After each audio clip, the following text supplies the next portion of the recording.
I write for a website called the Homefront United Network. And it's a website for military spouses, and I help them do things like learn how to fold a fitted sheet, and how to be a better mama, and how to make sure that their husbands pick up their combat boots when they come in the house, things like that.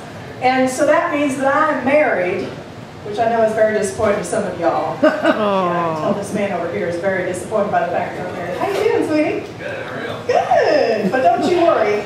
If you break up with her, I have a cousin that's available. She looks a lot like me. She does, but she's a little bit younger than I am. She's going through a divorce right now. It's a very messy divorce. The judge says that she should be available in about 5 to 10 years if he makes it through the surgery. If he doesn't, it could be 10 to life. I'm not real sure. But there's always conjugal visits, you know. In fact, I think that guy over there looks like he could use a few conjugal visits. How you doing, sweetie? Good to see you. All right. So yeah, so she's a little bit younger than I am. I am not as young as I look. I know I look like a spring chicken, don't I? But I'm not that young. I'm really old. Nobody picked that up. I'm really old. How old are you? I got them trained. They're good. I'm so old, y'all, that I was at the Last Supper with Jesus and the disciples. That's how old I am. I was trying to help them pick out a wine for the Last Supper. You know, I'm pretty good at that. I know what goes with beef, I know what goes with chicken, and I know what goes with pork. But I, for the life of me, do not know what goes with the body of Christ. It was really difficult. I was trying to get them to do a nice German Riesling, you know? Something light and crisp and sweet, you know, kind of like me. Sure. Yeah, but for some reason I could not get those dang Jews to drink a German wine. I don't know what that was about. But anyway, as I said, I'm married. My husband's a sergeant major in the Army, and we have 4 children, y'all. 4 children. Yeah, my night out on the town is a juice box and one of those Lunchables. That's my wine and cheese for the night. So I'm just really excited to be out in public for the first time in I don't know how long. And when people find out that I have 4 children and I'm married to a sergeant major in the Army, they ask me 2 questions. The first question is, how do you do it? And my answer is, I drink. A lot. Oh, that's good stuff. But you see, I'm a Southern Baptist, so we're not allowed to drink, really. It's against our religion. But we can drink for medicinal purposes. So y'all have had the same cough for the last 25 years. That's the stuff I'm talking about. So yeah. So the second question that they usually ask me is, does insanity run in your family? My answer is no, of course not. It walks through at a leisurely pace. Get to know everybody by name. Hi.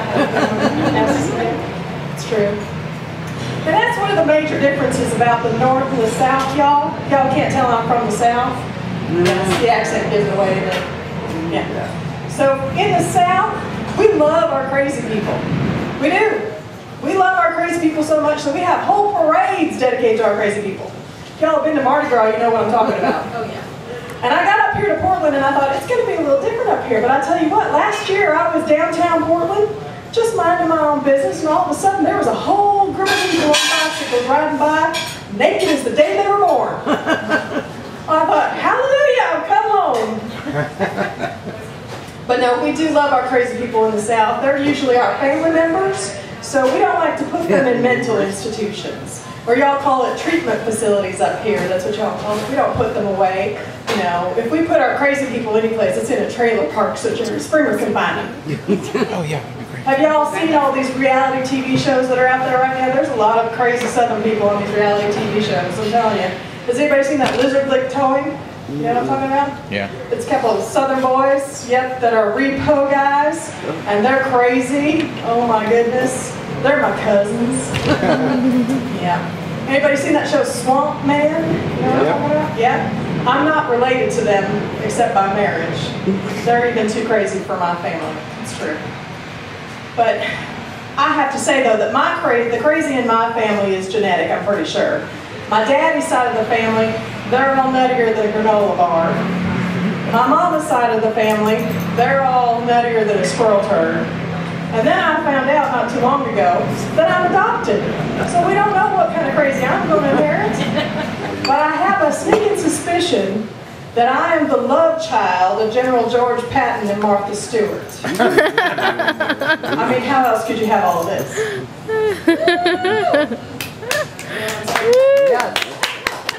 There is a restraining order, though, so I don't think I'm going to get any DNA proof, but just so you know. But yeah, so in my family, my mama has this saying, and if you've noticed, all Southern mamas have a nice saying that kind of is supposed to help you feel better. You know, like Forrest Gump's mama said, "Oh, Forrest, life is like a box of chocolates. You never know what you're going to get." Well, my mama used to tell me about my crazy. She says, "You know, we just don't know what kind of crazy we're going to get with you because you were adopted. So it's kind of like, you know, your crazy is kind of like the prize at the bottom of the Cracker Jack box, bless your heart." I thought about that for a second, and I thought, well, my mama thinks I'm a prize. Isn't that sweet? And then I realized she said, "Bless your heart," at the end of that. It is never good when a Southern woman says two things, bless your heart or hell no. So when she's saying bless your heart, I'm thinking, does she think that I'm cheap and plastic? Is that what she means? Because that's the prize at the bottom of the Cracker Jack box. But yeah, Southern women, if they say bless your heart, y'all probably don't understand exactly what that means. You probably think that's a real sweet thing to say to somebody. It's not. No, it's not. It means we think you're an idiot. Let me give you an example.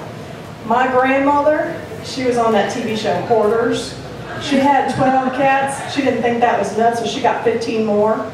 We said, "Grandma, what are you doing with so many cats?" She says, "Oh, well, you know, I just like cats, and they're just keeping me company." And I said, "Oh, Grandma, bless your heart." My Uncle David, he decided that he was going to try to take one of those bottle rockets and sit on it and see if it would lift him up off the ground. Yeah, when he got done, I said, "What were you thinking?" He said, "Well, I just wanted to see how far I could fly on a bottle rocket." I said, "Oh, bless your heart." Yeah, there's two things I said, like you should not trust a Southern woman when she says, "Hell no." That's your cue to run the other direction because some trouble's coming. Now, when a Southern man says, "Hold my beer and watch this," just walk away from the crazy. Something's going to happen, y'all, and it's probably going to end up somebody in the emergency room, I can tell you that right now. But yeah, if you put bless your heart at the end of it, it's always a good thing. I went shopping one time with my sister-in-law, and my sister-in-law is one of those beauty pageant queens. She likes to get all dolled up and go shopping, and she likes to buy everything with a designer label on it. I don't do that. I like to shop at the dollar store. The dollar store's got everything you could possibly need, and it's only $1. And besides that, you don't have to get dressed up like you do to go to the Walmart or the Target. You can just go as you are. And the dollar store sells anything you might need. They sell WD-40 and duct tape. Now, those are the only two things that you will ever need in your life, because if it's broken, it ain't supposed to be, you duct tape it. If it's moving, it ain't supposed to be, you put WD-40 on it, and you're good to go. Well, she decided that she wanted to take me shopping at one of those fancy stores. I think it was a Macy's, I'm not sure. And I thought that's where we were going to go. So I got all dressed up, and I thought, oh, I'm looking real cute and nice and everything, you know. No, she decided to take me to this store in Kansas City called Halls. Now, I don't know how many of y'all have ever been to Kansas City, but we have an area in Kansas City called the Plaza. It's like that rodeo drive that you have in Beverly Hills. It's all fancy and stuff. You know, they got like the Burberry, and they got the Tiffany's, and they got all that stuff there. Well, there's a store there called Halls, and it's owned by the people who make Hallmark cards. It's a family that makes Hallmark cards, and this is their store. Now, personally, I think it's probably their garage sale, because they're richer than God. They've got everything.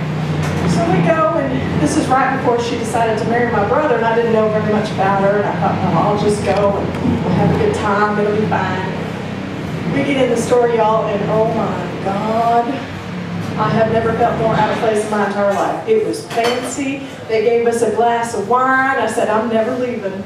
I love it here. I'm going to sit right here on this, I don't know what kind of leather couch, and I'm going to drink my glass of wine and be happy. But she was there. She decided that she wanted to get this pocketbook, or as y'all call it here, a purse. She was going to buy this purse. And y'all don't know me very well yet, but let me just tell you that if you ask me my opinion, I'm going to tell you. I may say bless your heart at the end of it, but I'm going to tell you the truth. She picks up this pocketbook, y'all, and I don't know how to explain how ugly this thing was, except to say that if it was a dog, I would shave its butt and teach it to walk backwards. That is how ugly this thing was. She picks it up and she says, "Oh, look at this! Why, it's a Marc Jacobs, Coco Chanel, Martha Stewart, some kind of label thing." I said, "Oh, really?" She says, "Yeah, it's just wonderful. What do you think?" That was the wrong thing to ask me, y'all, because I was about to tell her. I don't know how many of y'all have read that book, 50 Shades of Grey, but it looks like something that somebody would have used in that novel. It had whips and chains and all kinds of sadomasochistic stuff all over it. It was black leather, and I swear to y'all, I thought if you stuck your hand in it, it might take your hand off. And that's what I told her. And she said, "Oh, but isn't it just so cute?" And I said, "No, not really. But if you like it, you should get it. Bless your heart." Bless your heart. I looked at the price tag on this purse. $3,000 for this purse, y'all. I about had a heart attack right there in Halls. And if I had woken up from the heart attack, I would have thought I was in heaven because somebody probably would have had me a glass of wine again. I was so excited. She went ahead and bought the purse. I swear she used it once. I've never seen the darn thing again, because if I had, I probably would have growled at it. That's how ugly this thing was. But any woman can get away with saying "bless your heart." As long as we say "bless your heart," it's all right. Now, Southern men do not have the same advantage. A Southern man does not say "bless your heart," because a Southern man is real burly. They don't say "bless your heart." They don't mean it if they do. They say "with all due respect, sir." Now, my husband, Sergeant Major Martha, loves to go to horror movies, y'all. Anything, if it's bloody and gory, he will go and see it. He loves it. I can't stand it. I don't mind going to these movies in the South, because in the South, I can sit and watch the movie like this. Because there's always somebody in the audience going, "Don't go in there! Don't look under the bed! He's hiding under the... Don't open the door! Oh my God, you're crazy!" So I always know what's going on because somebody's yelling about it while I'm doing this. Y'all don't do that in the North. You're too polite. You just sit there and watch the movie. So it's real hard for me to watch the horror movies like this. So I don't mind that kind of talking in the movie theater. It's the other kind of talking that y'all probably don't like, and I don't like either. It's when somebody is sitting in the movie theater and they're talking about what happened during their day, and they're talking on their cell phone and things like that. And usually what happens is you just kind of turn around politely and say, "Bless your heart, will you please stop talking while I'm trying to watch the movie?" And usually that does it. Well, we went to the movies the other night, and there's a couple sitting behind us, and they're just chattering away, talking about this and that and the other thing. And there's a man and a woman, they're just talking about what they're going to have for dinner, they're talking about what the kids did, they're talking about how they had to change a poopy diaper before they came. Thank God I didn't eat any popcorn. I might have been showing them what a poopy diaper looked like on the other side. So they're just chattering away, and I turned around and I said, "Do y'all mind just kind of keeping it quiet so you can watch the movie? Bless your hearts." For about 5 seconds, they stopped talking. Okay, that's good. They stopped talking. Then all of a sudden, here they go, chattering away again, just talking. I finally turned around and I gave them the mom stare. Now, I know most of you men know what the mom stare is because you probably had it directed at you, and it usually does its trick. And if you're not a mom, you probably still use it anyway. It's that stare of, "If you don't stop right now, I'm going to tell your daddy when he gets home." That's usually the best thing that we can do. So I turned around and gave these folks the mom stare. Nothing happened. They just kept talking.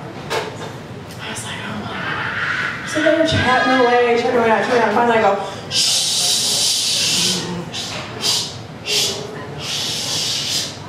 Had myself an Austin Powers moment there. They still kept talking.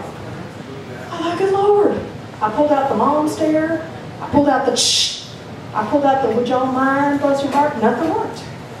Well, Sergeant Major Martha is with me, and he doesn't get riled until I get really riled, and I had reached my limit, and he had reached his limit. So he walks over to this couple, and he says to them, "If you all do not stop talking during this movie, I'm going to rip your vocal cords out through your nostrils, tie them in a bow, and stick them on top of your head. With all due respect." They shut up. And that's all I got for y'all tonight. Thank you so much for coming out. Please enjoy your evenings if you're waiting for me to see, and I've been there. Thank you. Give it up one more more time for Military Martha.